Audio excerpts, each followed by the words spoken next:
Hello friends, welcome back to my channel. ఈరోజు మన ఛానల్లో 90s కిడ్స్ ఫేవరెట్ అయిన గొట్టాల రెసిపీని ఈ వీడియోలో చూసేద్దామండి. రెగ్యులర్గా మనం బయట కొనుక్కొని తెచ్చుకుంటూ ఉంటాం కదండి. పచ్చి గొట్టాలను తెచ్చి మనం డీప్ ఫ్రై చేసుకుంటూ ఉంటాము, లేదు అంటే షాప్ దగ్గర కొనుక్కొని తెచ్చుకుంటూ ఉంటాం కదండి.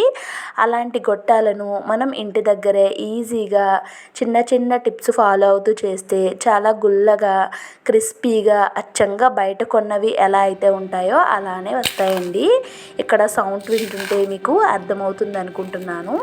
ఇక రెసిపీని స్టార్ట్ చేసేద్దామండి. ముందుగా ఒక చిన్న బౌల్ తీసుకొని దాంట్లోకి 1 కప్పు మెజర్మెంట్తో 1 కప్పు బియ్యపిండి తీసుకున్నానండి. ఇక్కడ బియ్యపిండి బాగా మెత్తగా ఉండాలి. నేను జల్లించుకున్న బియ్యపిండిని తీసుకున్నాను. దీంట్లోకి ఒక 2 టేబుల్ స్పూన్ల మైదా వేసుకుంటున్నానండి. ఒకవేళ మీకు మైదా ఇష్టం లేదు అనుకుంటే దీని ప్లేస్లో గోధుమ పిండి కూడా వేసుకోవచ్చు. తర్వాత 1/2 టేబుల్ స్పూన్ అయితే వంట సోడా అండి. ఇదైతే ఖచ్చితంగా వేసుకోవాలి. వంట సోడా వేసుకోవటం వల్ల మనకి గొట్టాలు మంచిగా పొంగుతూ వస్తాయి. ఇప్పుడు ఇవన్నీ కలిసే విధంగా కలిపేసి పక్కన పెట్టేసుకున్నాను. స్టవ్ వెలిగించి ఒక పాన్ పెట్టుకున్నానండి. ఆ ప్యాన్లోకి మనం ఏ కప్తో అయితే బియ్యపిండి తీసుకున్నామో సేమ్ అదే కప్తో 2 కప్పుల వాటర్ తీసుకోవాలండి. 1 కప్పు బియ్యపిండికి 2 కప్పుల వాటర్ కరెక్ట్గా సరిపోతుంది. ఇప్పుడు దీంట్లోకి టేస్ట్కి సరిపడేటట్టుగా సాల్టు అండ్ అలానే కొంచెం నూనె కూడా వేసుకోవాలండి. వేసుకొని ఈ నూనె, సాల్ట్, వాటర్ కలిసేలాగా ఒకసారి కలిపేసి వదిలేస్తున్నానండి. దీన్ని ఇలా రోయిలింగ్ బాయిల్ వచ్చే వరకు మరిగించుకోవాలండి. ఇలా మరుగుతూ ఉన్నప్పుడు దీంట్లోకి మనం కొంచెం ఫుడ్ కలర్ కానీ పసుపు కానీ యాడ్ చేసుకోవాలండి. నా దగ్గర అయితే కేసరి ఫుడ్ కలర్ ఉంది. నేను ఆ ఫుడ్ కలర్ వేసుకున్నాను. ఒకవేళ మీరు ఫుడ్ కలర్ వద్దు అనుకుంటే స్కిప్ చేసుకోవచ్చండి. దాని ప్లేస్లో మీరు పసుపును కూడా యాడ్ చేసుకోవచ్చు. కొంచెం కలర్ తక్కువ వస్తుంది ఫుడ్ కలర్తో పోల్చుకుంటే. ఇప్పుడు మనం ఇందాక ప్రిపేర్ చేసి పక్కన పెట్టుకున్న బియ్యం పిండి, వంట సోడా, ఇంకా మైదా పిండి ఉంది కదండి, దాని అంతటిని కూడా వేసుకొని ఎక్కడా ఉండలు లేకుండా ఈ విధంగా కలిపేసుకొని సిమ్ ఫ్లేమ్లో ఒక 3 నిమిషాలు ఉడికించుకోవాలండి. 3 నిమిషాలు ఉడికించిన తర్వాత స్టవ్ ఆఫ్ చేసి పక్కన పెట్టుకున్నాను. కొంచెం గోరువెచ్చగా ఉన్నప్పుడు ఇలా చేతికి తడి చేసుకుంటూ పిండిని అయితే సాఫ్ట్ పిండిలా అయితే కలుపుకోవాలండి. ఒక 5 నిమిషాలు టైం పడుతుంది మనకి పిండి కలుపుకోవటానికి. చూడండి ఎంత సాఫ్ట్గా అయ్యిందో. ఇప్పుడు దీన్ని పక్కన పెట్టేసుకొని ఒక గిన్నె తీసుకుంటున్నానండి. గిన్నెలో కొంచెం ఆయిల్ వేసుకొని ఈ ఆయిల్ ఈ గిన్నె మొత్తానికి అప్లై చేసేసుకోవాలి. చూడండి ఇలా అప్లై చేసుకున్న దాంట్లోకి మనం కలిపి పెట్టుకున్న బియ్యపిండి మిశ్రమాన్ని దీంట్లో పెట్టేసుకోవాలి. ఈ విధంగా పెట్టుకొని ఇందాక మనం ప్రిపేర్ చేసుకున్న ప్యాన్ ఉంది కదండి, దాంట్లోనే ఒక లోటా వాటర్ వేసుకొని మనం ఉడికించుకున్న ఈ పిండిని పెట్టుకొని పిండి గిన్నెని దానిపైన మూత పెట్టుకొని స్టవ్ వెలిగించి దీన్ని ఇప్పుడు మనం ఉడికించుకోవాలండి. కరెక్ట్గా 10 నిమిషాలు టైం పెట్టుకొని ఉడికించుకుంటే సరిపోతుందండి. చూడండి 10 నిమిషాల తర్వాత మీకు ఇక్కడ నేను తీసి చూపిస్తున్నాను. చక్కగా మనకి వాటర్ అనేది మరుగుతూ పైన పిండి అయితే ఆవిరికి ఉడికిపోయిందండి. ఇప్పుడు స్టవ్ ఆఫ్ చేసుకొని ఇంకొక 3 నిమిషాలు అయితే చల్లారబెట్టుకున్నాను. 3 నిమిషాల తర్వాత కొంచెం గోరువెచ్చగా ఉందండి. వేడి తాకగలిగే హీట్లో అయితే ఉన్నప్పుడు దాన్ని తీసేసుకున్నాను. ఇలా మనకి చీరలు లేదంటే చిన్నపిల్లల డ్రెస్లు వస్తూ ఉంటాయి కదండి, పాలిథిన్ కవర్స్, ఆ కవర్ తీసుకున్నాను. దానికి కొంచెం ఆయిల్ అప్లై చేసుకున్నానండి. చూడండి ఇది మనకి ఇలాగా 2 సైడ్స్ ఉండాలన్నమాట. దానిపైన వేసి చపాతీ కర్రతో ఒత్తుకోవడానికి వీలుగా ఉండేలా ఉంటే సరిపోతుంది. ఇందాక మనం కలిపి ఉడికించుకొని పక్కన పెట్టుకున్నాం కదండి, ఆ పిండి ముద్దలో నుంచి కొంచెం పిండి ముద్దను తీసుకొని ఈ విధంగా చపాతీ కర్రతో అయితే ఒత్తుకోవాలండి. మరీ పలుచగా కాకుండా మరీ మందంగా కాకుండా మీడియంగా ఒత్తుకోవాలి. కొంచెం మందంగానే ఉండాలండి. ఇవి పలుచగా ఉంటే మనకి ఎండిన తర్వాత ఇంకా పలుచగా అయిపోతాయి. అందుకోసం కొంచెం మందంగా ఉండేటట్టుగానే వీటిని మనం ప్రిపేర్ చేసుకోవాలి.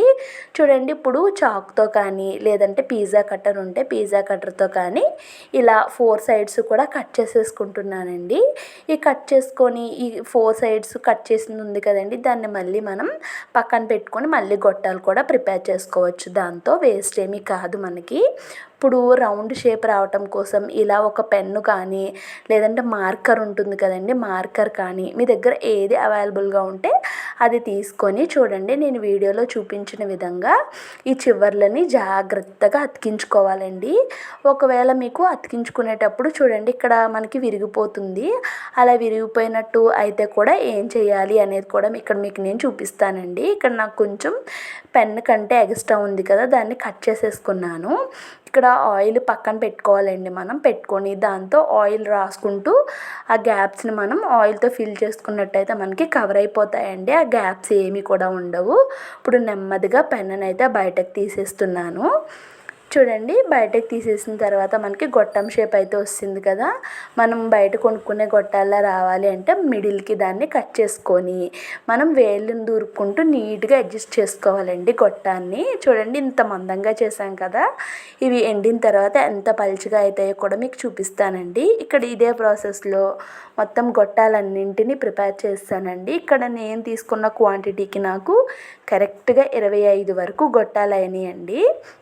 చూడండి ఇలా అయినాయండి గొట్టాలు. ఎంత బాగా అయ్యాయో చూసారు కదా. ఈ గొట్టాలని ఇలానే పెట్టేసుకుంటున్నాను. బాగా అడ్జస్ట్ చేసుకొని ఇలానే వీటిని ఎండలో ఎండబెట్టుకోవాలండి. 2 నుంచి 3 రోజులు టైం అయితే పడుతుంది. లేదు అనుకుంటే మీరు ఫ్యాన్ కింద పెట్టుకుంటే ఇంకాస్త ఎక్కువ టైం పడుతుందండి. ఇక్కడ నేను మీకు చూపిస్తున్నాను చూడండి. ఇలా ఈ విధంగా ఎండలో నేను 2 రోజులైతే ఎండబెట్టుకున్నానండి. కంటిన్యూస్గా 2 రోజులు మంచి ఎండలో ఎండబెట్టిన తర్వాత మీకు ఇక్కడ నేను చూపిస్తున్నాను చూడండి. ఎన్ని గొట్టాలు చేస్తే ఎన్ని అవినాయో చేసినప్పుడు మనకి ఎక్కువగా కనిపిస్తాయి. అవి ఎండిన తర్వాత చాలా తక్కువగా అవుతాయి. చూడండి నేను అక్కడక్కడ సరిగా చేయలేదు కదా, అవి బీటలు కూడా కనిపిస్తూ ఉన్నాయి గొట్టాలకి. ఇప్పుడు వీటిని డీప్ ఫ్రై చేసుకోవాలండి. ఇప్పుడు స్టవ్ వెలిగించుకొని డీప్ ఫ్రై కోసం కొంచెం ఆయిల్ పెట్టుకున్నానండి. ఆయిల్ అయితే మరీ ఎక్కువ వేసుకోవాల్సిన అవసరం లేదు. ఆయిల్ మంచి హీట్ ఉన్నప్పుడు కొన్ని గొట్టాలను తీసి దాంట్లో వేసుకోవాలండి. ఆయిల్లో వేసుకొని గరిటెతో మనం అటు ఇటు కలుపుతూ ఉంటే మనకి చక్కగా పొంగిపోతాయండి. చాలా బాగా వస్తాయి. అక్కడక్కడ ఫుడ్ కలర్ అనేది గొట్టాలకి సరిగ్గా పట్టలేదండి. చూడండి మనకి ఎలా వైట్గా కనిపిస్తున్నాయో. ఇప్పుడు వీటిని ఆయిల్లో నుంచి బయటకు తీసేసుకోవాలండి. ఫుడ్ కలర్ సరిగా పట్టనివి చూసారా ఎలా వైట్గా కనిపిస్తున్నాయో. అదే మనకి బయట నుంచి తెచ్చుకున్న గొట్టాలు అయితే మొత్తం అన్నీ కూడా ఒకే కలర్లో ఉంటాయండి. ఒకసారి ఈ రెసిపీ నచ్చితే మీరు ఖచ్చితంగా ట్రై చేయండి. ఈ ప్రాసెస్ అయితే కొంచెం కష్టంగానే ఉంది. చెయ్యాలి అనుకుంటే చెయ్యండి, లేదు మాకు ఇంత శ్రమ వద్దు అనుకుంటే చక్కగా బయట నుంచి కొనుక్కొని తెచ్చుకొని తినేయండి, సరిపోతుంది. కానీ గొట్టాలు అయితే చాలా టేస్టీగా ఉన్నాయండి.